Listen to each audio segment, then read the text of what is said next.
Hello masters, welcome to PMC. అందరికీ కూడా Brahma's meditation channel కి స్వాగతం సుస్వాగతం. అలానే ముందుగా మనందరి గురువు అయిన బ్రహ్మశ్రీ సుభాష్ పత్రి సార్కి, స్వర్ణమాల దంపతులిద్దరికీ కూడా కృతజ్ఞతలు తెలుపుకుంటూ ఈరోజు ఒక సెషన్ ని వాళ్ళొక ఆధ్వర్యంలో ప్రారంభించుకుందాం మాస్టర్స్. ఎంతో చక్కగా మనము స్వాధ్యాయం సిరీస్ లో భాగంగా శ్వాస మహావిజ్ఞాన్ అని చక్కటి గ్రంథం తీసుకొని దాని యొక్క జ్ఞానసారం ఎంతో క్లుప్తంగా తెలుసుకుంటూ ఉన్నాం గత కొన్ని రోజులుగా. ఇప్పటికే కాను 2 రోజులు పూర్తి చేసుకొని ఈ రోజు 3వ రోజులోకి ఎంటర్ అయ్యాం మాస్టర్స్. ఈ రోజు ఆ ప్రయాణంలో ఆ బుక్ యొక్క సారజ్ఞానాన్ని అందించడానికి మనతో పాటు సుజాత మేడం గారు మనకు జూమ్ సెషన్ కి విచ్చేసి ఉన్నారు. మేడం, ముందుగా మీకు బ్రహ్మాస్ మెడిటేషన్ ఛానల్ నుంచి స్వాగతం సుస్వాగతం madam. Thank you. Over to you. Thank you madam. ముందుగా నాకు జన్మనిచ్చిన నా తల్లిదండ్రులకు నేను నమస్కరించుకుంటున్నాను. అలాగే మనందరి గురువు గారైన బ్రహ్మశ్రీ పితామహ పత్రిజీ గారికి, స్వర్ణమాలమ్మకు కూడా పాదాభివందనం చేసుకుందాం. అలాగే నారాయణ స్వరూపులైన నా గురుదేవుల పాదాలకు నేను నమస్కరించుకుంటున్నాను. మరి అలాగే సమర్థ సద్గురు వేదపీఠంలో ఉన్నటువంటి ప్రతి ఒక్క గురువుకి కూడా పాదాభివందనాలు చేసుకుంటూ మనం నేటి స్వాధ్యాయంలోకి వెళ్ళిపోదామండి. మొన్న స్వాధ్యాయాల్లో మనము ఈ బుక్ గురించి, దీంట్లో ఉన్న శ్వాస మహావిజ్ఞాన్ అనేటువంటి మనం అద్భుతమైన ఒక జ్ఞానాన్ని మనం తెలుసుకుంటున్నాం. మరి ఈ బుక్ చదివేటప్పుడు లోతుగా శ్వాస తీసుకుని చదవండి ఎవరైనా చదివితే, అంటే అప్పుడు అర్థం అవుతుంది అని చెప్పేసి ఈ బుక్ లో చాలా రహస్యాలు ఇచ్చారు. అంటే రహస్యము అంటే మనందరికీ తెలిసిందేనండి, అది ఎంతో గోప్యంగా ఉంచబడిన ఈ గురువులు ఇప్పుడు మనకు అందిస్తున్నారన్నమాట. మరి ఈ గురువు చెప్పినది ఓ అత్యవసర రహస్యమయ విజ్ఞానం ఇది అని చెప్పేసి మనకి ఇంతకు ముందే చెప్పారు. అలాగే గబగబా చదివితే మనకి ఎవరికి కూడా ఎక్కదండి, నిదానంగా చదువుకుంటేనే. ఇది 1-2 సార్లు చదివే పుస్తకం కానీ ఒకసారి చదివి అవతల పడేసే పుస్తకం అయితే కాదు. అంటే నేను ఒక మేడం అన్నారు, ఇది కొత్తగా ఉంది సబ్జెక్టు అని చెప్పేసి. ఇంకా విన్న కొద్దీ బాగా అర్థం అవుతుంది. నిజంగానే కొత్త సబ్జెక్ట్ ఇది.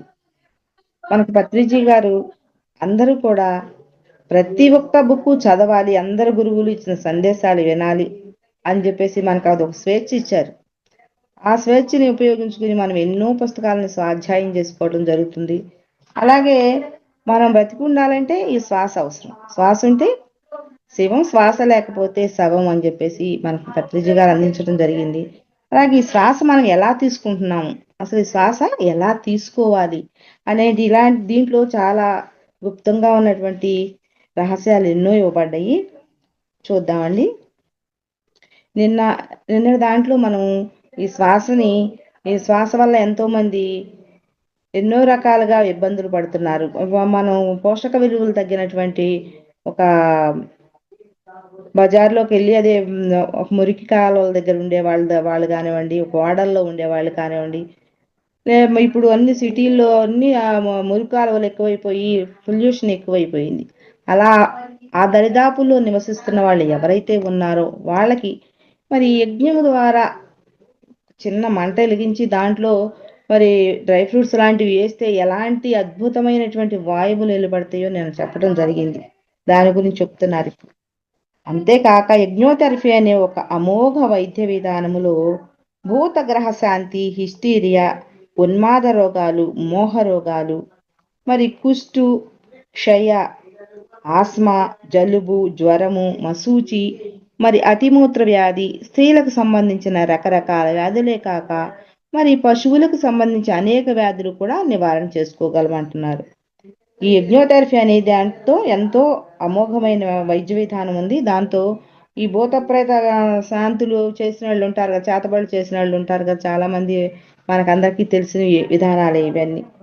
అలాగే హిస్టీరియా కానివ్వండి, ఉన్మాదమైన రోగం కానీ, చాలా మానసికంగా డిస్టర్బ్ అయిపోయినాటికి రకరకాల అటువంటి పేర్లు పెడతారు, కొన్ని మనకు తెలియకూడవు.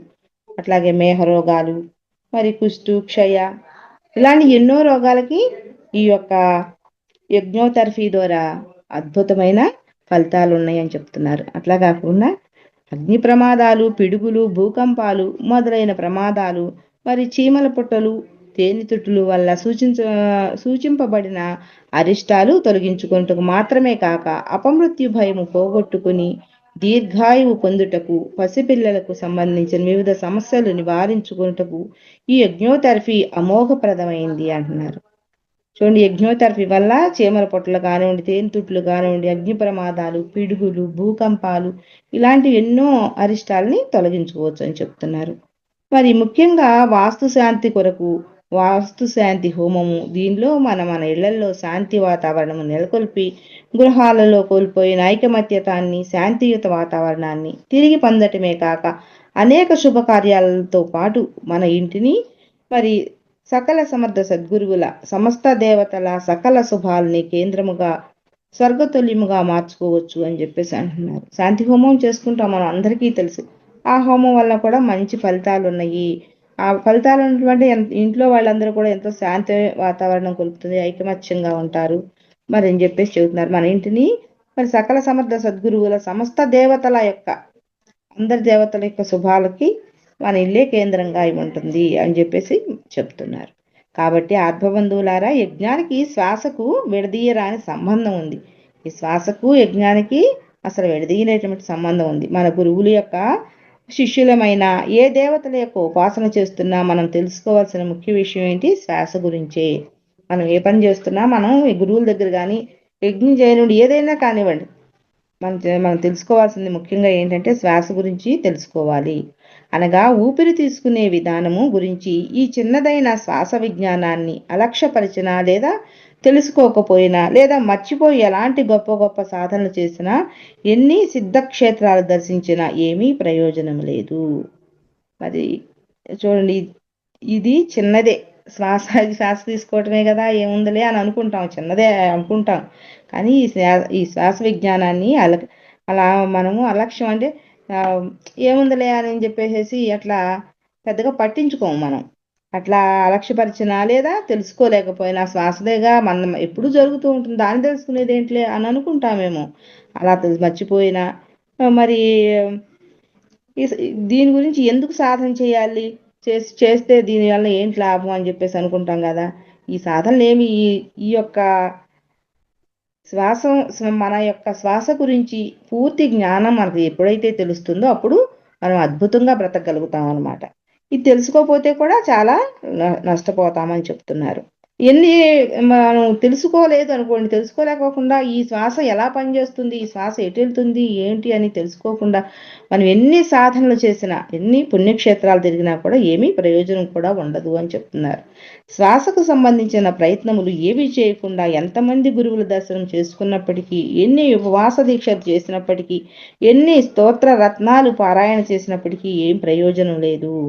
మన శ్వాస గురించి ఏమీ తెలియకోకుండా ఎంతమంది గురువుల దగ్గరికి తిరిగినా కూడా ఏమీ ప్రయోజనం ఉండదంట. మరి అట్లా కాకుండా ఎన్నో ఉపవాస దీక్షలు చేస్తూ ఉంటాం కదా, అయ్యప్ప మాలని, శివుడు మాలని, భవానీ మాలని, లేదా 16 పళ్ళ నోములని, ఇలా ఏయో ఒకటి చేస్తూనే ఉంటాం కదా. అలాంటివి ఏమైనా చేసుకున్నా కూడా ఏమీ ఉపయోగం లేదు. ఎన్ని స్తోత్రాలు పారాయణ చేసినా కూడా ఏమీ ఉపయోగం లేదు అంటున్నారు. వాల్మీకి మహర్షి ఓ సందర్భంలో ఆవు సింహం ప్రక్కపక్కనే నీరు త్రాగాలి, వాటి వైరభావం పోవాలి అన్నారంట.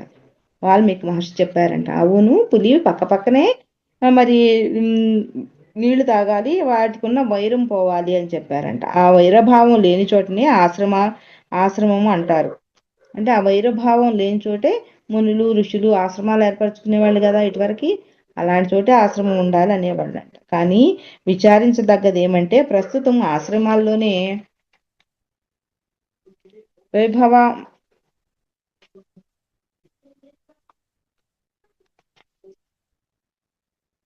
వైరభావం నెలకొని ఉంది అని అంటున్నారు. ప్రస్తుతం ఆశ్రమాల్లోనే వైరభావం నెలకొని ఉంది అంటున్నారు. ఇది తరచూ మనం గమనిస్తున్న విషయమే తప్ప ఎక్కడా జరగబోతోందంటే మనం మన శ్వాసను గమనించుకోవటం లేదు.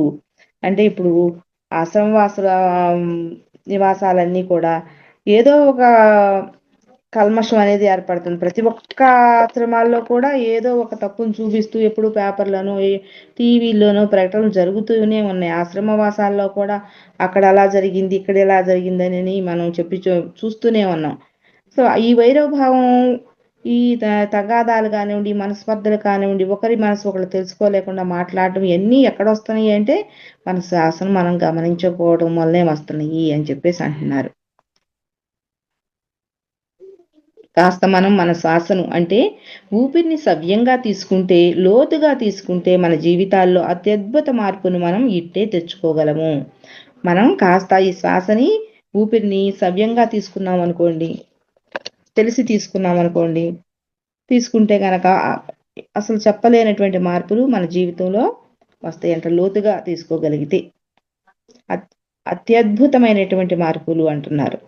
ఆధ్యాత్మిక జీవితంలో ప్రవేశించదలిచిన వారు ఎవరైనా సరే, వారు ఏ మతానికి చెందిన వారైనా, ఏ గురువుకు శిష్యులైనా, ఏ దేవతోపాసన చేస్తున్న అత్యంత ముఖ్యమైనది ఏమంటే వారు లోతుగా శ్వాస తీసుకోగలుగుతారు. అనేదే ఊపిరి నిండుగా లోతుగా తీసుకుంటే చాలు. మనము ఏ ఒక్క గురువు దగ్గరికి వెళ్ళినా, ఎక్కడ శిష్యులమైనా, ఏ దేవత ఉపాసన చేసినా కూడా అసలు ముఖ్యమైనది ఏంటంటే ఈ శ్వాసను లోతుగా తీసుకోగలగటమే.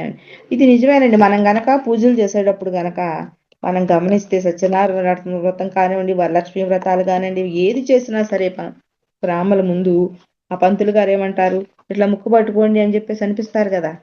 ఆ ఉచ్ఛ్వాస నిశ్వాసన అనేది అందుకేనన్నమాట.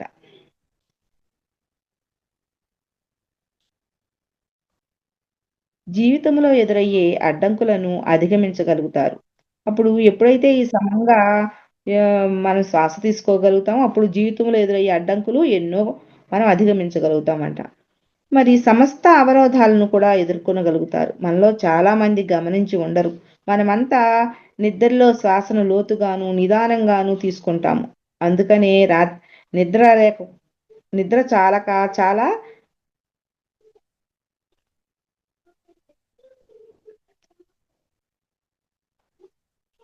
సారీ అండి, నిద్ర లేచాక నిదానంగా మనమంతా నిద్రలో శ్వాస లోతుగా తీసుకుంటున్నాం, నిదానంగాను తీసుకుంటున్నాం. అందుకనే మనం నిద్ర లేచాక చాలా ఫ్రెష్గా హాయిగా ఫీల్ అవుతాం. మరి ఆ నిద్ర లేగానే ఎంతో ఉత్సాహంతో ఉంటాం, నూతన ఉత్సాహంతో ఉంటాం, నూతన శక్తితో మనం ఏ పైనైనా చేసుకోగలుగుతాం. కాబట్టి కాస్త శ్వాస నెమ్మదిగా లోతుగా ఊపిరితిత్తులు నిండుగా పొట్ట నిండుగా బొడ్డు వరకు అంటే శ్రమ లేకుండా హాయిగా, వీలైతే ఊపిరితిత్తులు పొట్ట రెండిటి నిండా వీలుని బట్టి శరీర తత్వాన్ని బట్టి తీసుకుంటూ నిరంతరం అదే ధ్యాసలో అదే చింతనలో ఉంటుండాలి. మనం ఎప్పుడు కూడా ఏ పని చేస్తున్నా కూడా ఆ శ్వాసను గమనిస్తూ లోతుగా గుర్తొచ్చినప్పుడల్లా లోతుగా తీసుకుంటూ, వీలైతే చక్కగా మనం ఆ ఊపిరితిత్తుల నిండా పొట్ట నిండా శ్రమ అనేది మళ్ళీ దాన్ని ఇబ్బంది పెట్టకూడదండి. మనం ఎంతవరకు తీసుకోగలిగితే అంతవరకే, శ్రమ లేకుండా అని చెప్తున్నారు. హాయిగా వీలైతే ఊపిరితిత్తుల నిండా పొట్ట రెండింటి నిండా కూడా వీలును బట్టి ఎవరి వీలును బట్టి వాళ్ళు, ఎవరి శరీర తత్వాన్ని బట్టి వాళ్ళని తీసుకోమని చెప్తున్నారు ఇక్కడ.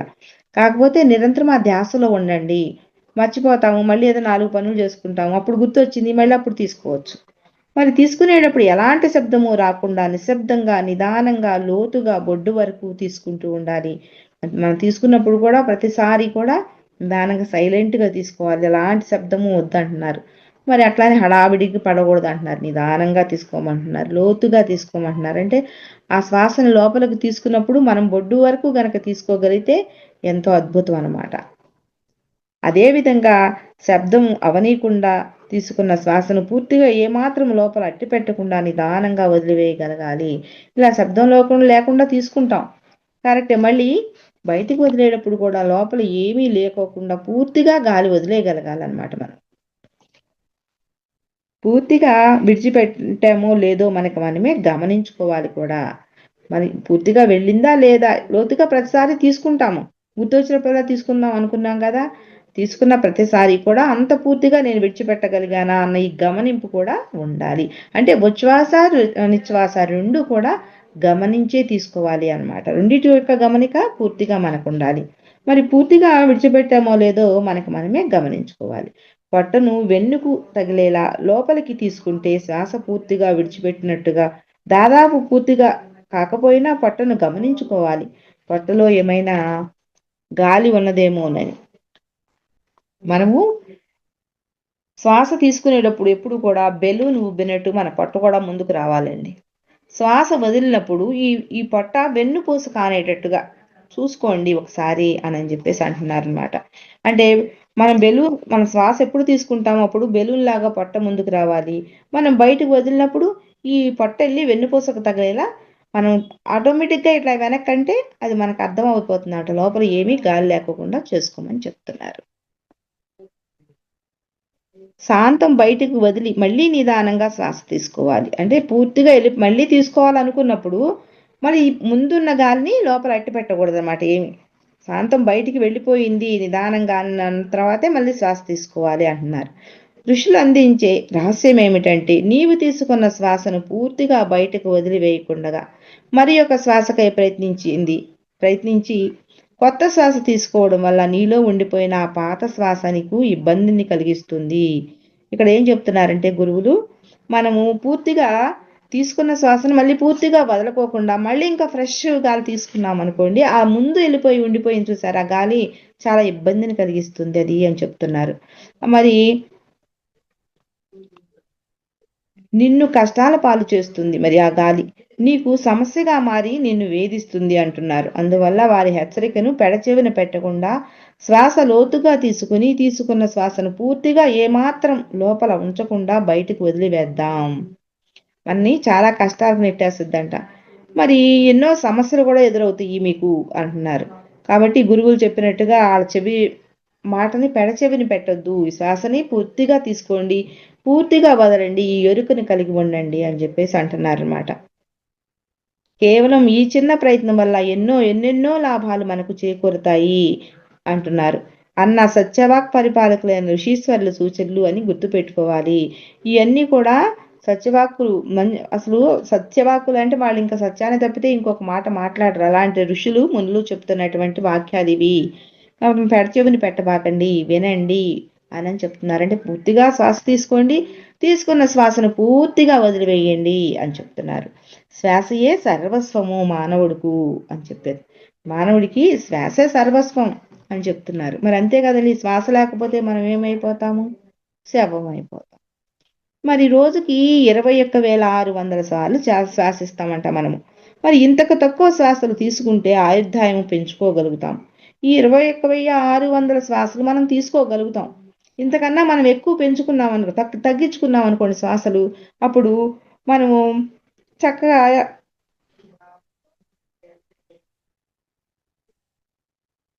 ఆయుర్దాయం పెంచుకోగలము అని చెప్పేసి అంటున్నారు. అంటే మన వయసు, మన యొక్క ఆయుష్ ఇప్పుడు మామూలుగా ఏదైనా 60-70 అట్లా ఉందనుకోండి, ఇంకొక 10 సంవత్సరాలు అంటే అట్లా డైలీ ప్రాక్టీస్ చేస్తే కొంచెం పెంచుకోవచ్చు అని కూడా చెప్తున్నారు అనమాట. మరి ధనాన్ని ఎలా పొదుపుగా వాడుకొస్తామో అలాగే ఈ శ్వాసపుంజమును కూడా జాగ్రత్తగా పొదుపుగా వాడుకోవాలి. మరి మనకి ధనాన్ని వాడుకోవటం ఒకటి తెలుసు, శ్వాసను వాడుకోవటం మనకు తెలుసా? ఇక్కడ చెప్తున్నారు ధనాన్ని ఎలా పొదుపుగా వాడుకుంటామో ప్రతిదానికి చూస్తాం కదా, వాళ్ళు కూడా చూస్తాము అని అంటున్నారు. ధనాన్ని ఎక్కడ ఏ రూపాయి ఎక్కడ ఎట్లా ఖర్చు పెట్టాలి అని చెప్పేసి చూసుకుంటాం. ఇంతకుముందు పత్రిజీ గారు రాకముందు మనము ఈ ధనాన్ని ఎలా ఉపయోగపెట్టాలి అని అంటే మనకి రకరకాల ఆలోచనలతో అసలు ఇష్టమున్నా లేకపోయినా ఇంట్లో సామాన్లన్నీ కొనేసుకోవటం, మరి ఏదంటే అది సమయం విలువ తెలియలేదు. ఆయన వచ్చే వరకు మనకి సమయం విలువ తెలియలే. సమయాన్నంతా ఒట్టి పిచ్చి మాటలకి, టీవీలకి, ఫోన్లకి అంకితం చేసేసాం. కానీ ఆయన వచ్చిన తర్వాతే, గురువుగారు వచ్చిన తర్వాతే మనకి కాస్త ఈ సమయం విలువ తెలిసింది, డబ్బు విలువ తెలిసింది, ఒక రకంగా ఆధ్యాత్మికత అంటే ఏంటో తెలిసింది, మరి మనుషుల విలువ కూడా మనకు తెలిసింది. ఇప్పుడు ఇక్కడ కూడా అదే డబ్బులు పొదుపుగా ఎలా వాడుకోవాలని చూస్తున్నాము, అట్లాగే ఈ శ్వాసని కూడా చాలా జాగ్రత్తగా వాడుకోవాలి ఇది అని చెప్పేసి అంటున్నారు. మరి సాధారణ మానవుడు మామూలుగా నిజానికి 12 సార్లు శాసిస్తుంటాడు నిమిషానికి. ఏదైనా ఆత్రపడే కార్యకలాపాల్లో 18 సార్లు. అంటే హడావుడిగా అమ్మో బస్సు టైం అయిపోతుంది అట్లా కానివ్వాలి అనుకుంటాం చూసారా, అలాంటి 18 సార్లు అంట శ్వాసిస్తామంట. మరి కామకేళి అనగా మైథునములో 35 సార్లు. అంటే అన్నిటికన్నా కూడా మరి ఎక్కువ శ్వాసలు మరి దీనికే ఖర్చు అయిపోతున్నాయి. మరి పరిగెట్టేటప్పుడు ఆడుకుంటారు కదా పిల్లలు, ఎవరైనా మనమైనా సరే పరిగెట్టేటప్పుడు 18 శ్వాసలు అంట. మరి కాబట్టి విషయ సుఖాల ఆతురతలో హైరాణ పడుతూ, కంగారు పడుతూ, గాబరా పడుతూ, లేస్తూ పరుగులు తీస్తుంటే పనులు మరి మానవులు తాము వృధాగా ఎక్కువ శ్వాసలు ఈ అనవసర విషయాల కోసం ఖర్చు చేసేస్తున్నారు. చూడండి, మరి హడావిడిగా హైరాణ పడతా, కంగారు పడతా, తెల్లారు లేచిన కాడి నుంచి గాబరాగా మరి అటు తిరిగి ఇటు తిరిగి పిల్లల్ని స్కూల్కి పంపాలని, మరి భర్త క్యారేజీ కట్టాలని, మా పని అయిపోతుంది, ఈ పని మనిషి వచ్చేస్తుంది గబువ్వ పని మనిషి పని, అది కూడా హడావిడే మనకి. మరి అన్నీ ఎంతో హడావిడి పడుకుంటా చేస్తున్నాం. అలాంటప్పుడు మరి చాలా ఖర్చు అయిపోతుంది మన శ్వాసలు అని చెప్తున్నారు. ప్రాణికోటికి భగవంతుడు ఆయుష్ను శ్వాస లెక్కలో ఇవ్వడం జరిగింది. ఈ ప్రాణికోటికి భగవంతుడు ఆయుష్ ఎలా ఇచ్చాడు? శ్వాసలో ఇచ్చాడంట. ఈ లెక్క అంటే ఇన్ని శ్వాసలు నేను ఉంటాను అని చెప్పేసి తీర్మానించుకొచ్చాం అనమాట మనం. శ్రీ శ్రీ శ్రీ భగవాన్ వెంకయ్య స్వామి అనేక సందర్భాల్లో ఈ లెక్కల గురించి ప్రస్తావిస్తూ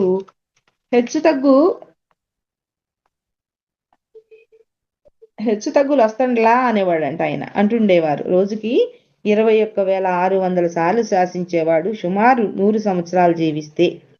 ఈ 21,600 సార్లు జీవించేవారు సుమారుగా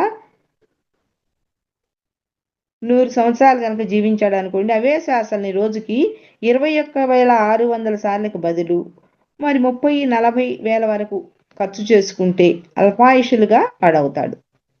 అంటే ఎక్కువగా ఖర్చు చేసేసుకున్నాడు అనుకోండి, మా 21,600 సార్లు సగటు మానవులు జీవిస్తారని చెప్పారు మనకి. అంటే వీళ్ళు 100 సంవత్సరాలు జీవించారనుకోండి, మరి పనులు చేసి హడావిడిగా మరి శ్వాసల్ని ఎక్కువ ఖర్చు పెట్టేస్తారు కదా, 30-40 శ్వాసలు ఎక్స్ట్రా ఖర్చు పెట్టేశారనుకోండి, అట్లాంటి వాళ్ళు అల్పాయుషుగా వాళ్ళు అవుతారు. మరి 30-40 వేల వరకు ఖర్చు చేసేసుకుంటారు కదా వాళ్ళు అని ఋషులు చెప్తున్నారంట. అయితే వారు అంటారు, మీ కష్టాలను మీ మృత్యువును మీరే కొని తెచ్చుకుంటున్నారు అని చెప్పేసి అంటున్నారు గురువులు. మీ కష్టాలని మీ యొక్క మృత్యువుని కూడా మీరే కొని తెచ్చుకుంటున్నారు. మళ్ళీ భగవంతుడే ఇందాక చేశాడను, గురువే ఇవన్నీ ఇచ్చాడను తలుస్తున్నారు. మరి ఈ కష్టాలన్నీ మనం తెచ్చుకుంటా, మన మృత్యువుకు మనమే దగ్గర అవుతా మనమేమంటున్నాము, ఇవన్నీ మరి భగవంతుడే ఇచ్చాడు, ఈ భగవంతుడే ఇవన్నీ చేశాడు, ఆ గురువు దగ్గరికి ఇలా ఇచ్చేశాడు, ఆ గురువు దగ్గరికి ఇది చేశాను, లేదా భగవంతుడికి నేనే దొరికానా, మరి నాకే ఎందుకు రావాలి కష్టాలు అనుకుంటూ ఉంటాం కదా. అదే చెప్తున్నారు ఇక్కడ. ఇది ఎంతవరకు సమంజసం అంటారు? తప్పు కాదా? ఆలోచించండి ఒకసారి అని చెప్పేసి గురువులు అంటున్నారు. ఉదాహరణకు, ఓ శిశువుకు 3 నెలలే ఆయుర్దాయం అనుకుంటే భగవంతుడి నుంచే ఇవ్వబడిన 19,44,000 శ్వాసలు ఉన్నందువల్ల అవన్నీ వ్యయమైపోయి వెంటనే జీవుడు ఆ శరీరాన్ని వదిలిపెట్టి పోతాడు. ఒక శిశువు 3 నెలలే ఆయుర్దాయం అనుకుందాము, భగవంతుడు ఇచ్చింది అయ్యే అంతవరకే. అయితే 19,44,000 శ్వాసలు ఉన్నందువల్ల అవన్నీ కూడా వ్యయమైపోయిన వెంటనే శిశువు ఆ శరీరం నుంచి వదిలి వెళ్ళిపోతాడు. అనగా రోజుకి 21,600 శ్వాసల చొప్పున 90 రోజులకు అంటే 3 నెలలకు 19,044 శ్వాసలు పూర్తయ్యాయి. కాబట్టి ఈ శ్వాసలను పొదుపుగా వాడుకొని మన ఆయుర్దాయము మనమే పెంపొందించుకోవచ్చు. ఈ ఆయుర్దాయం గనక ఈ ఈ యొక్క చిన్న విషయం తెలిసిందనుకోండి, ప్రతి ఒక్కళ్ళము కూడా ఎవరి ఆయుర్దాయం వాళ్ళే అద్భుతంగా పెంచుకోవచ్చు అని చెప్తున్నారు. శ్వాసను ఎల్లప్పుడూ కూడా నిదానంగా లోతుగా పీల్చుకునే విధానము వల్ల ఎక్కువ శ్వాసల అవసరం ఉండదు. మరి తక్కువ శ్వాసలతోనే ఎక్కువ సమయము గడపవచ్చును. ఇదే అభ్యాసము కొద్ది నెలలు కొనసాగిస్తే అతని శ్రద్ధను బట్టి అసలు శ్వాస తీసుకోవాల్సిన అవసరమే లేదు, రాదు అని అనేక మంది మహాత్ములు గురువులు రుజువు చేశారు, ఇంకా చేస్తూనే ఉన్నారు. మరి తక్కువ శ్వాసలతోనే ఎక్కువ సమయం మనం గడపవచ్చంట. అదే అభ్యాసం మనం రోజు గనక ఈ శ్వాస అభ్యాసం చేస్తే గనక కొద్ది నెలలు చేసామనుకోండి, దాన్ని బట్టి మన శ్రద్ధను బట్టి అసలు శ్వాసలు తీసుకోవాల్సిన అవసరం కూడా మనకు ఉండదంట. అంటే అంత అద్భుతంగా మన యొక్క శ్వాసలు తయారవుతాయి అన్నమాట. చాలా మంది మహాత్ములు గురువులు కూడా ఇది రుజువు చేశారు, ఇది ఏం కొత్త కాదు అని చెప్పేసి అంటున్నారు. మరి కోతి నిమిషానికి 32 సార్లు శ్వాసిస్తుందంటండి.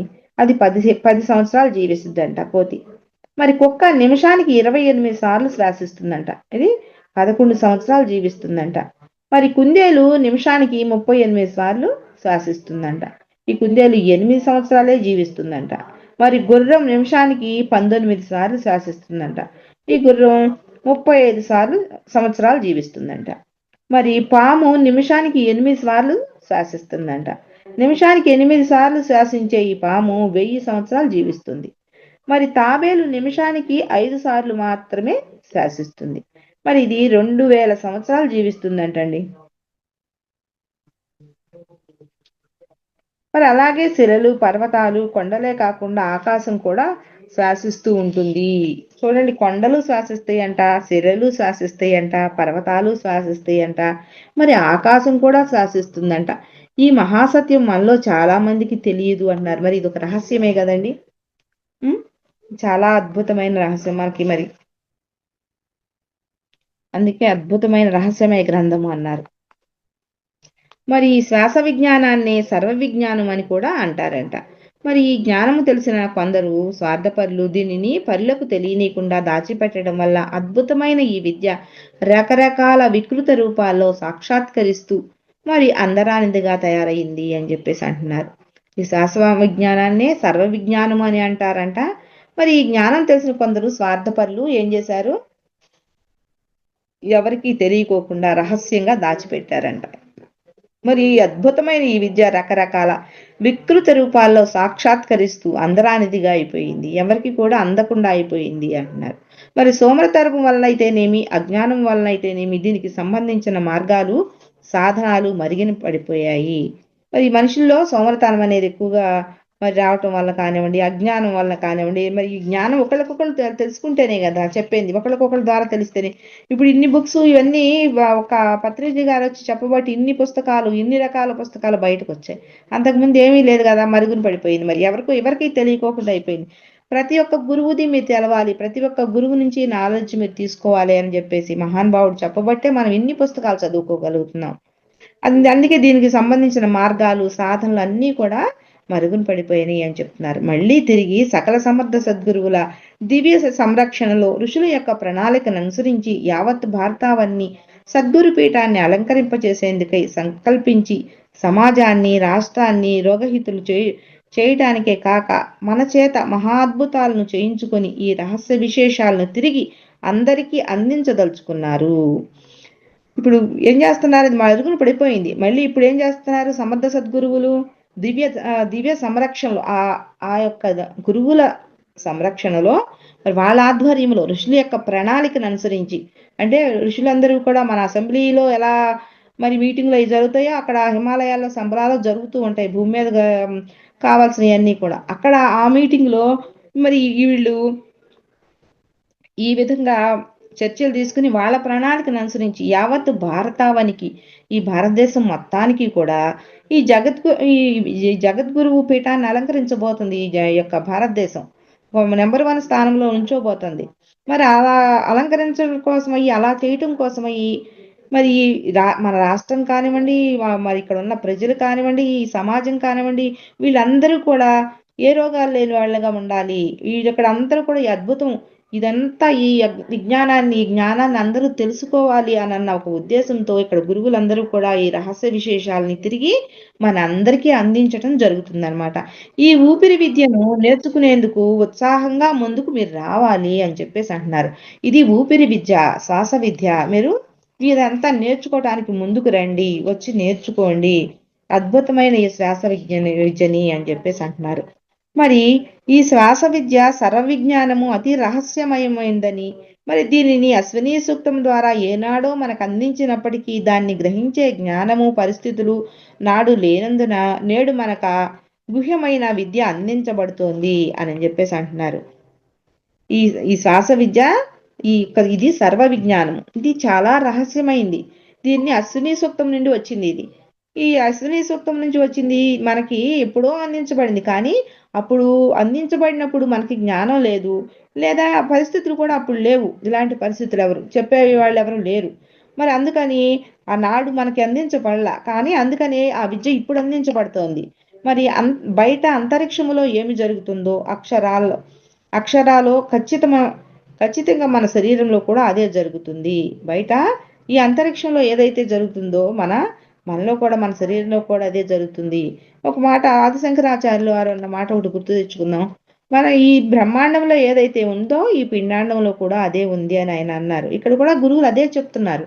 బయట ప్రపంచంలో ఏదైతే జరుగుతుందో ఇప్పుడు మన శరీరంలో కూడా అదే జరుగుతుంది అని చెప్తున్నారు. అందుకే ఆ బ్రహ్మాండమునకు, ఈ పిండాండమునకు మరి పరిమాణంలోనే తేడా కానీ మరి ఏ విధమైన భేదము లేదని మరి గ్రహించాలి మీరు అంటున్నారు. ఆ బ్రహ్మాండానికి, పిండాండానికి పెద్ద తేడా ఏం లేదు, అది మీరు గ్రహించండి అంటున్నారు. బయటనున్న నవగ్రహాలు మన శరీరంలోనూ ఉన్నాయి. బయట ఉన్న నవగ్రహాలు మన శరీరంలో కూడా ఉన్నాయంట. మరి ఎక్కడెక్కడ ఏ గ్రహం మన శరీరంలో ఎక్కడెక్కడ ఉన్నదో కాస్త అవగాహన తెచ్చుకుని నవగ్రహాల శాంతి హోమం చేసుకుంటే తప్పక నవగ్రహ శాంతి జరిగి తీరుతుంది అని తమ అమృత వాక్కుల ద్వారా తెలియజేసిన గురుదేవులు మనకు ద్వాదశ రాశి నవగ్రహ అష్టోత్తర శత నక్షత్రపాద మహాకాల యజ్ఞము అందించారు. ఈ నవగ్రహాలు మన శరీరంలో ఎక్కడెక్కడ ఉన్నాయి, ఏ గ్రహం మన శరీరంలో ఎక్కడెక్కడ ఉందో కాస్త అందరూ తెలుసుకుని మరి అవగాహన తెచ్చుకుని ఈ నవగ్రహాలు శాంతి హోమం చేసుకుంటే తప్పక మరి నవగ్రహ శాంతి జరిగి తీరుతుంది అని మన గురువులు తెలియజేస్తున్నారు అన్నమాట. అయితే ఈయన మనకు అందించారు ఏంటి, ద్వాదశ రాశి నవగ్రహ అష్టోత్తర నక్షత్రపాద మహాకాల యజ్ఞము అనేటిని ఈ యజ్ఞాన్ని మనకు అందించడం జరిగింది. ఈ అన్ని గ్రహాలన్నీ కూడా మనం ఎలా ఉపయోగించుకోవాలి అని. మరి ద్వాదశ రాశులు నవగ్రహాల యొక్క శాంతి 24 నక్షత్రాలు బాటి ఈ నవగ్రహాలు యొక్క శాంతిని 24 నక్షత్రాలు వాటి 108 అంటే 27 × 4 పాదాలని ఇక్కడ వేశారనమాట. వాటికి సంబంధించిన శాంతి కాండము మనమే శ్రద్ధతో జరుపుకునే వీలు కల్పించిన గురుదేవులు ఏమిచ్చి రుణము తీర్చుకోగలము. మనం ఎక్కడికో వెళ్ళి బ్రాహ్మణుల దగ్గరికి వెళ్ళి చెప్పుకున్నాం కదా, బ్రాహ్మణుల దగ్గరికి వెళ్ళి ఎలా చేస్తారు, మరి దక్షిణకి దీనికి వెజ్జకి తేడా ఏమి లేదని చెప్పడం జరిగింది గురువు గారు. మరి అదే ఇక్కడ చెప్తున్నారు, ఈ శాంతి కాండ మనమే చేసుకోవచ్చు శ్రద్ధతో అని చెప్పేసి చెబుతున్నారు. అట్లాంటి గురువులకి మనం ఏమిచ్చి రుణం తీర్చుకోగలం అంటున్నారు. మరి అంతరిక్షంలో గ్రహాలు గతులు తప్పుటకు మనమే అనగా మానవుడే కారణము. ఈ అంతరిక్షంలో గ్రహాలు కూడా గతులు తప్పుతున్నాయి కదా, వాటికి కారణం కూడా ఈ మానవుడే అని చెప్పేసి అంటున్నారు. మన శరీరాల్లో వాటి ఉనికి మనం మరిచిపోవడం వల్లనే ఈ గందరగోళం జరిగింది. మన శరీరంలో కూడా ఉన్నాయి ఈ గ్రహాలు, వాటి ఎక్కడున్నాయో తెలియకోకుండా అజ్ఞానంలో పడిపోయాం. అందుకనే మనకి ఇంత గందరగోళం జరుగుతుంది అని చెప్పేసి మళ్ళా వాటిని మనమే సరిచేసుకోవాల్సి ఉంది అని తెలిపి ఆయన ఆ అవగాహన కల్పించి మనమే సరి చేసుకోవాలి కాబట్టి ఈ మనుషుల్లో ఉన్నటువంటి ఇవన్నీ మర్చిపోయారు. ఈయన గ్రహాలు ఎక్కడున్నాయి ఏంటి అని మీ శరీరాల్లో ఉన్నవన్నీ కూడా మీరు సరి చేసుకోండి అని గురువు గారు మనకు అందించడం జరిగింది అని చెప్పేసి అంటున్నారు.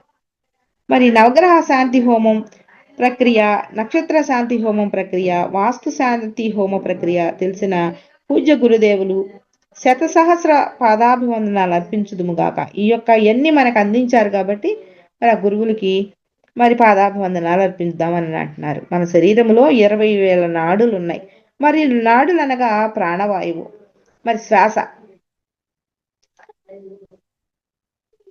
శ్వాస యొక్క రాకపోకల మార్గాలు. ఈ నాడులు అంటే ఏంటంటే శ్వాస నడిచేది, శ్వాస నడిచే రాకపోక మార్గాలు ఏమంటున్నారు. నరాలు కావు అని చెప్తున్నారు. 72,010 నాడులు అత్యంత ప్రధానమైనవంట.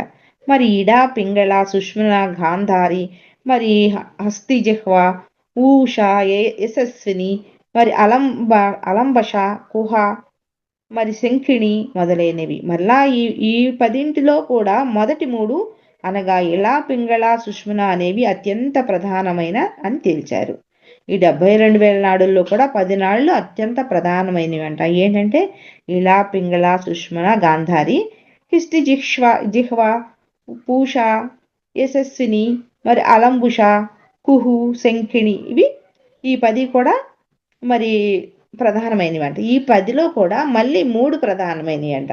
అవేంటంటే ఇలా, పింగళ, సుష్మన అనేవి అత్యంత ప్రధానమైన నాడులని తెచ్చారు. వీటినే చంద్రనాడి, సూర్యనాడి, ఇలా నాడి, మరి అంటే వీటినే చంద్రనాడి, సూర్యనాడి, అగ్నినాడి అని మూడుగా అన్నారు. అయితే ఎడమముక్కు రంధ్రములో ఇడానాడి అని అంటే అదే చంద్రనాడి అని, మరి కుడి ముక్కు రంధ్రములో పింగళానాడి అని ఇదే సూర్యనాడి అని, మరి 2 ముక్కు రంధ్రాల మధ్యన సుష్మునాడి సంచరిస్తుంది ఉంటుందని, ఇది మహాయజ్ఞము కొరకు సమర్థ సద్గురు వేదపీఠం వారు మరి వీటి గురించి ఏమైనా మీరు తెలుసుకోవాలనుకుంటే ఈ బుక్స్ కనుక కొనుక్కుంటే దాంట్లో అద్భుతంగా మీరు చదువుకోవచ్చు అని చెప్పేసి అంటున్నారు. ఈ వేదపీఠం వాళ్ళు అందించినటువంటి బుక్స్ ఉన్నాయంటండి, దాంట్లో అవి కావాలంటే మీరు తెప్పించుకోండి అని చెప్తున్నారు. మరి ఉషానాడి కుడి చెవిలోను, యశస్సుని నాడి ఎడమ చెవిలోను, అలంబుషా నాడి ముఖములోను, గాంధారి ముక్కులోను, హస్తిజిహ్వ కంటిలోను, మరి కుహు శిస్నములోను, మరి సింఖిణి గుదాస్థానమునందు ఉన్నాయి. మరి శ్వాసక్రియ యొక్క ప్రధాన ప్రత్యక్ష సంబంధము ఉదరముతోనే ఉన్నది. ఈ శ్వాస మాత్రం ఇవన్నీ ఇప్పుడు చెప్పిన ఈ నాడులన్నీ కూడా మనకి మరి ఎక్కడన్నా ఉండనివ్వండి, శ్వాస అనేది మాత్రం ఒక ఉదరంతోనే ఉంది. ఇవన్నీ చెప్పారు కదా, కుడి చెవిలో, మరి ఎడమ చెవిలో, మరి ముఖములో, ముక్కులో, ఇవన్నీ నాడులు కూడా అన్నిటితో సంబంధం ఉంది. ఒక శ్వాస యొక్క ప్రధాన ప్రత్యక్ష సంబంధం ఉదరంతోనే ఉంది అని చెప్తున్నారు. అమెరికాలో ఉన్న ప్రఖ్యాతి చెందిన ఒక ఆయనంట, యోగి బిబి ఎటికిన్సన్ అనే ఆయన ప్రాణవాయువు యొక్క స్థానము శ్వాసకోశాలదని కానే కాదని నాభిస్థానమని పేర్కొన్నాడంట ఆయన. ఈ ప్రాణవాయువు ఉండేది అసలు నాభిలో నేను అని చెప్పేసి ఆయన కోరుకున్నారంట. మరి శ్వాసను నాభి వరకు పీల్చవలసిన అవసరం ఎంతైనా ఉందని ఆయన తెలియజేశారు. మరి అందువల్ల మన శ్వాసను లోతుగా అంటే నాభి వరకు అనగా పొట్ట నిండుగా తీసుకోవాలి అంటున్నారు. అలా శ్వాస తీసుకునేటప్పుడు కడుపు బాగా వ్యాకోచిస్తుంది. మరి ఆ విధంగా చేయడం వల్ల జీర్ణక్రియ అద్భుతంగా జరగడమే కాక పొట్టకు సంబంధించిన సమస్త బాధలు పడతాయి అని చెప్తున్నారు. మరి అలాగే శ్వాసను పూర్తిగా వదిలివేయాలి, అంటే పొట్టను వెన్నుపూసకు అతుక్కునేలా చేయాలి. మరి అలాంటి ఇబ్బంది లేకుండా తేలికగా శ్రమ తీసుకోకుండా వీలైనంత పొట్టలోనున్న శ్వాసనంతటినీ బయటకు నెట్టేందుకు సాధ్యమైనంత వరకు పొట్టను లోనికి తీసుకోవాలి. మనం ఇందాక చెప్పుకున్నట్టు ఇబ్బంది అనేది పడకూడదండి. బలవంతంగా అయితే అస్సలు ఒక గురువుని సంప్రదించి మాత్రమే తీసుకోవాలి. వీళ్ళు చాలా ఎన్నోసార్లు చెప్పారు, బలవంతంగా అనేది అసలు చేయకూడదు. మనం తీసుకునేటప్పుడు చాలా ఈజీగా మనం శ్వాస మీద ధ్యాస పెడుతూ ఎంత రిలాక్స్గా కూర్చుని ఉంటామో అంత రిలాక్స్గా మనం ఈ శ్వాసను తీసుకోవాల్సి ఉంటుంది.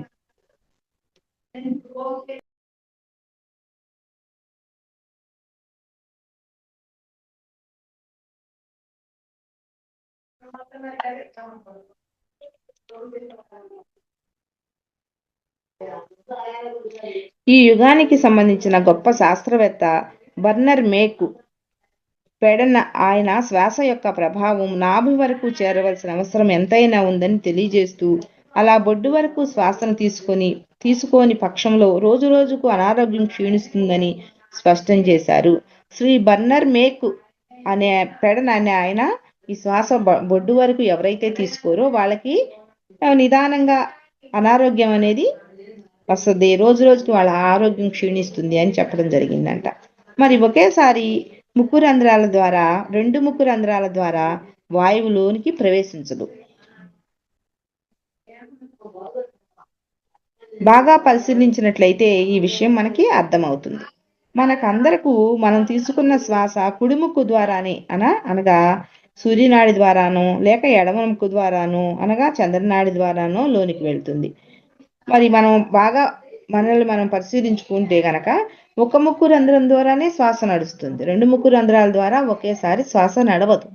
అదే చెప్తున్నారు, ఇది కుడిముక్కు ద్వారా కానీ ఎడముక్కు ద్వారా కానీ ఏదో ఒక రంధ్రం ద్వారానే లోనికి వెళ్తుంది. ఒక్కొక్క ముక్కు రంధ్రం ద్వారా 1 గంట శ్వాస మాత్రమే జరిగి తిరిగి మరో ముక్కు రంధ్రంలోకి మారుతుంది.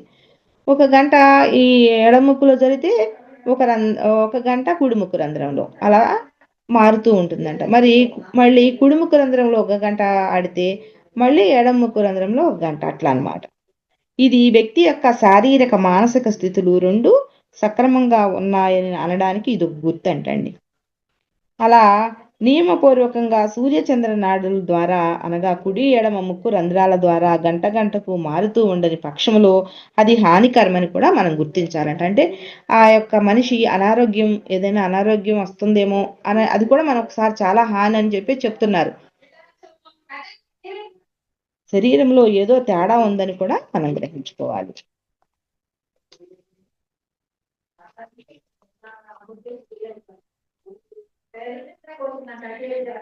చంద్ర సూర్య సమాభ్యాసం ఏ కుర్వంతి సదా నరాః అతీతా నాగతజ్ఞనం తేషాం హస్తే తే భవేత్. అంటే ఏ వ్యక్తి సదా సూర్యచంద్ర స్వరాల అభ్యాసం చేస్తాడో అతనికి పరోక్ష జ్ఞానం హస్తగతమై గుప్త విద్యలు ప్రాప్తిస్తాయి అని శంకర భగవానుల వారు భరోసా ఇచ్చారంటండి. దీని గురించి మరో చోట లోతుగా తెలుసుకుందామని అన్నారు. అంటే ఎవరైతే ఈ సూర్యచంద్రు నాడులు తెలుసుకుని ఈ శ్వాసాభ్యాసం చేస్తారో వాళ్ళకి మరి పరోక్షంగా తెలియనటువంటివి జ్ఞానం కూడా వాళ్ళకి తెలుస్తుంది. అట్లాగే గుప్త విద్యలు కూడా, రహస్యమైన విద్యలు కూడా వాళ్ళకి ప్రాప్తిస్తాయి అని శంకర భగవానుల వారు ఎప్పుడో చెప్పారంట. మరి చైనాలో 250 సంవత్సరాల వృద్ధుని ప్రజలు అతని దీర్ఘజీవనానికి రహస్యం ఏమిటని ప్రశ్నించారంట. చైనాలో నేను నాభి వరకు పూర్తి శ్వాసను ఎల్లప్పుడూ తీసుకుంటూ ఉంటాను. నా మనసులో ఎలాంటి ఉద్రేకపూరితమైన కలుషితమైన ఆలోచనలు ఎన్నడూ నేను రానివ్వను.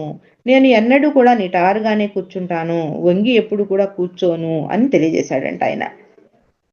నాభి వరకు శ్వాస తీసుకుంటాను, ఎప్పుడు కూడా మరి మనసులో ఎలాంటి ఉద్రేకాన్ని తెచ్చుకోను, కలుషితమైన ఆలోచనలు ఆలోచించను, నేను ఎప్పుడు నిటారుగా కూర్చుంటాను, వంగి ఎప్పుడు కూర్చోను అని చెప్పాడంట. మరి ఆయన చూడండి ఎంత గ్రేటో. 250 సంవత్సరాల వృద్ధుడిని అడిగారంట మరి ఈ చైనాలో. మరి ప్రతి ప్రాణి శ్వాసను తీసుకుంటుంది, అయినా ఒక మానవుడు మాత్రమే ఈ శ్వాసను ఉపయోగించుకోగల సమర్థత, నేర్పు కలిగి ఉన్నాడు. మరి ఇంత సమర్థత ఉండి కూడా ఏమాత్రము ఈ శ్వాసను అమూల్య అనంత శక్తి భాండాగారంగా గుర్తించక యాంత్రికంగా జీవించి ఉన్నత కాలము పీలుస్తూ వదులుతూ దురదృష్టానికి గురవుతున్నాడు. చూడండి, ప్రతి ప్రాణికి కూడా శ్వాస అవసరమే. మరి ఏ ఒక్కళ్ళము కూడా మనం ఒక మానవుడికి మాత్రమే శ్వాస ఉపయోగించుకునే గల సమర్థత అనేది ఉంది. మరి ఎవరికి అన్ని ప్రాణులు కూడా శ్వాస తీసుకుంటున్నాయి, కానీ మానవులకు మాత్రమే ఎలా ఉపయోగించుకోవాలి ఏంటి అని తెలిసిన జ్ఞానం ఉంది. మరి ఇంత సమర్థత ఉండి కూడా మనం ఏం చేస్తున్నాము? ఈ శ్వాసను ఎలా ఎలా మనము ఉపయోగించుకుంటున్నాము? ఇది ఎంత శక్తి భాండాగారం అని చెప్తున్నారు, గుర్తించట్లా ఎవరు, కానీ యాంత్రికంగా జీవించేస్తున్నారు. మరి జీవించున్నంత కాలము కూడా పీలుస్తూ వదులుతూ ఈ గాలిని తీసుకుంటున్నాం, వదులుతున్నాం, ఇంకా దురదృష్టవంతులు అవుతున్నారు అని చెప్పేసి అంటున్నారు. నాస్తికులను ఆశ్చర్యచకితులను చేసేది ఆస్తికుల్ని ఆధారభూతమైనటువంటి ఈ శ్వాస విద్య. నాస్తికులు కూడా ఈ శ్వాస విద్యను నేర్చుకున్నారనుకోండి, ఆశ్చర్యంగా మారిపోతారంట, ఎంతో ఆశ్చర్యపరుస్తుందంట. మరి ఆధారభూతమైనటువంటి ఈ శ్వాస విద్య అంటున్నారు. ఇది భారతదేశం యొక్క అతి ప్రాచీనమైన శిరోమణి విద్య. భారతదేశంలో ఎంతో ప్రాచీనమైనది, ఎప్పటిదోనమాట, సనాతనమైనది అనమాట. మరి ఇది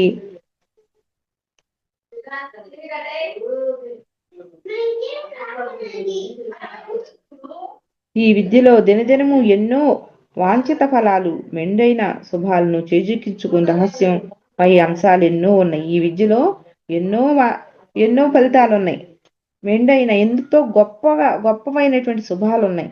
మరి ఎన్నో మనం చేజిక్కించుకోవచ్చు అంటున్నారు.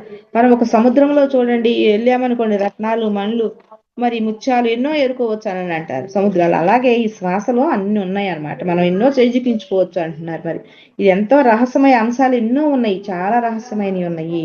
ఈ యొక్క శ్వాసను కనుక మనం ఒక్క శ్వాసను తెలుసుకుంటేనే నిద్ర నుంచి మేల్కోగానే మంచం పైన అలాగే పడుకుని ముక్కు దగ్గర వేలు నుంచి శ్వాస ఏ ముక్కు రంధ్రం గుండా బయటికి వస్తుందో గమనించుకొని మనము నిద్ర లేవగానే చక్కగా చెయ్యి పెట్టుకుని చూసుకున్నాం అనమాట, ఈ ఎముక్కు రంధ్రం నుంచి మనకి శ్వాస నడుస్తుంది అని మనం గమనించుకుని, అంటే ఏ స్వరం ఆడుతుందో తెలుసుకుని, ఎడమనాడి నడుస్తుంటే ఎడమ అరచేతితోను, మరి కుడినాడి నడుస్తుంటే కుడి అరచేతితోను ఆ వ్యక్తి తన ముఖాన్ని సృజిస్తూ నుదుటిపై గడ్డమును చెక్కిళ్లపైన నెమ్మదిగా అరచేతితో రుద్దుకున్నట్లయితే మరి తను అనుకున్న కోరికలు, పనులు నెరవేరుటయే కాక ఆ దినమంతయు నూతనోత్సాహము కలుగుతుందని శాస్త్రకారులు నిస్సందేహంగా తెలియజేశారు. ఈ రహస్యాన్ని మనమంతా శ్రద్ధతో ఉపయోగించుకోవాలి. శ్వాస ఏ ముక్కు రంధ్రం గుండా ఆడితే ఆ యొక్క అరచేతిని మనం లెగ్గగానే చూసుకుని ఆ యొక్క స్పర్శని చక్కగా ముఖమంతా గనక మనం అట్లా అద్దుకుంటే ఆ దినమంతా కూడా నూతన ఉత్సాహంతో ఉంటారు అని చెప్పేసి చెప్తున్నారు. అనుకున్నవన్నీ కూడా తీరుతాయి అని చెప్పేసి ఈ రహస్యమయం మనంతా కూడా శ్రద్ధతో ఉపయోగించుకోవాలి. ఈ శ్వాస రూపంలో మనం తీసుకున్న ఈ గాలి కానివ్వండి నాసికారంధ్రం గుండా ప్రవేశించగానే 5 భాగాలుగా విడిపోతుంది అని థ్యాంక్ యూ.